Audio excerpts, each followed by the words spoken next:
Welcome to the Banker Lamp. Please enjoy the video. You begin by getting the Switch and AirPods ready.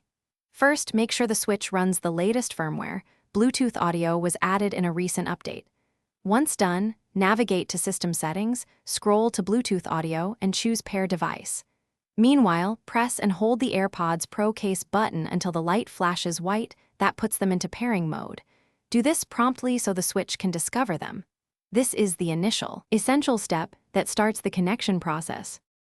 You'll see your AirPods Pro appear in the Switch's device list. Select them to connect.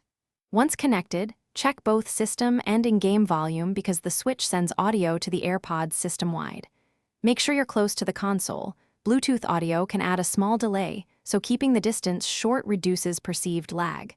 If you have other active Bluetooth devices, pause or disconnect them. That avoids pairing conflicts. Finally, confirm the Switch shows AirPods as connected before starting your game.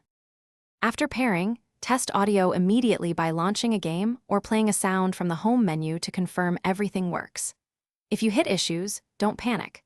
Restart the Switch, reset the AirPods Pro by holding the case button for about 15 seconds, then repeat the pairing steps. If audio latency is a problem for you, consider using an external low-latency Bluetooth adapter plugged into the Switch dock. It often reduces delay. This single troubleshooting route fixes most connection snags quickly. Thanks for watching. If this was helpful, leave a like and consider subscribing. See you next time.